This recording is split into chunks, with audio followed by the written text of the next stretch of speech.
Dans cette vidéo, je vais vous montrer des façons de réagir quand vos parents âgés et vos enfants qui sont encore à la maison veulent en même temps votre attention et en ont besoin. Sans doute que parfois vous avez envie de tous les envoyer balader. Quand ça arrive, vous aurez besoin de prioriser, mais il n'y a pas de mode d'emploi qui marche pour toutes les situations. Ça dépend évidemment de votre situation et aussi de la situation de la génération au-dessus et de celle d'en dessous de vous. Tout d'abord, il y a parfois des urgences. Les bébés ont toujours besoin de quelqu'un qui les surveille. Il y a des moments importants dans la vie des enfants et il y a aussi des moments signifiants dans la vie des parents âgés et toutes ces situations seront différentes. Parfois, ce seront vos enfants qui auront la priorité. Quand mon père a eu sa deuxième opération début 2018 et que la démence de ma mère avait déjà bien progressé, il y a eu une complication dans son opération. Donc il est resté à l'hôpital plus longtemps et c'était important pour moi de rentrer pour les 12 ans de ma plus jeune fille. Donc j'ai organisé du soutien pour mes parents. Je suis rentrée chez moi le cœur lourd de laisser mes parents comme ça dans une situation si difficile. Mais parfois c'est comme ça le fait de devoir prioriser. Pour vous aussi. Cliquez sur like si vous aussi vous avez fait face à une situation difficile de priorisation où vous avez finalement donné la priorité avec vos enfants. Comme ça, je sais que cette situation vous parle. Parfois, prioriser les relations est un souci de tous les jours. Une de mes clientes avait perdu sa maman il y a quelques années et elle avait repris à son compte un certain nombre des choses que sa maman faisait dans la maison de ses parents. Cette cliente avait des enfants jeunes à l'époque et c'était un exercice d'équilibre constant entre ses enfants, son travail, sa famille et son papa. Dites-moi dans les commentaires si vous avez une situation comme celle-là que je puisse vous donner du soutien. Parfois, c'est quelque chose qui concerne vos parents qui prend la priorité. Au printemps 2018, j'ai eu un appel de mon papa. Il devait subir une opération le lendemain. C'était la veille de Pâques et le chirurgien allait s'absenter pour 2 semaines de vacances. Mes parents vivaient à 4 heures de route de chez moi et j'avais encore 2 enfants à la maison qui étaient scolarisés et donc qui vivaient avec moi. Et j'avais aussi évidemment mes propres engagements, comme vous, je suppose. Mais je voulais voir mon papa avant son opération. C'était sa 5e opération sous anesthésie générale en moins de 3 mois. Et franchement, je commençais à avoir un peu de superstition. Cette fois, j'ai demandé à parler au chirurgien. Je voulais lui demander s'il serait possible de décaler l'opération de 24 heures. Il a réfléchi et il a dit oui.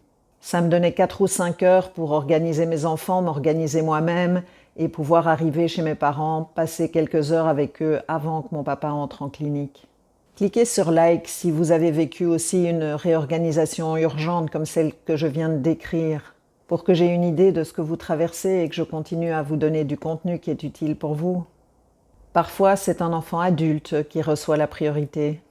Le 15 décembre 2018, après une année complète de déclin sans relâche de mes parents, je suis partie assez loin de chez moi pour passer Noël avec ma fille aînée, pendant que le reste de la famille était ailleurs, assez loin aussi. Sinon, elle et moi aurions toutes les deux été seules pour Noël et de toute façon, je voulais lui rendre visite là où elle était partie passer 2 ans. Une semaine après mon départ, ma mère a fait une fausse route, elle a avalé de travers et elle en est morte. Parmi les difficultés liées à cette situation, il y avait le fait que je me suis dit pendant un bref moment que j'aurais pas dû partir, que j'aurais dû rester. Mais c'était évidemment un raisonnement tout à fait erroné. C'est important pour vous de faire des choses qui ont du sens pour vous. Ce n'est pas possible d'éviter tous les événements malencontreux possibles.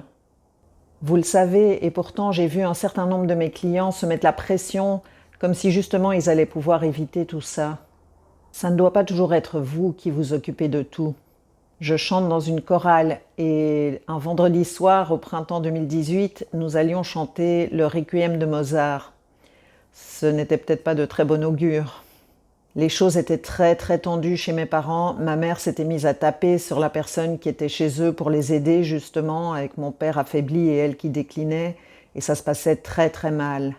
Et littéralement dans ma voiture, en route vers l'église où on allait chanter le concert, je me suis souvenue que les pharmaciens du village de mes parents m'avaient dit que si un jour j'avais besoin de quelque chose, de ne pas hésiter à les appeler. Ils m'avaient donné leur numéro. Comme j'avais vraiment besoin de quelque chose, je les ai appelés, ils m'ont dit qu'ils iraient chez mes parents et qu'ils me tiendraient au courant et moi j'ai pu honorer mon engagement envers ma chorale. Je vous invite à mettre un oui si dans un moment comme ça vous auriez appelé quelqu'un ou un non si vous ne l'auriez pas fait, juste pour que je me rende compte, aucun jugement vraiment. Donc ce que vous devez faire pour prioriser dans la génération sandwich, c'est d'être très attentif aux besoins. à ceux de votre génération d'au-dessus, celle d'en dessous, mais aussi vos besoins propres. Et j'aide justement mes clients dans ma communauté de soutien, votre soutien à portée de main, avec ces décisions difficiles. Le lien est dans la description.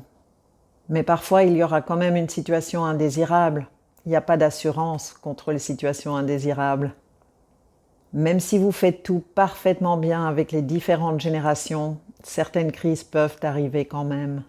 Mais votre vie dans la génération sandwich sera plus paisible si vous arrivez à gérer les choses en amont des crises.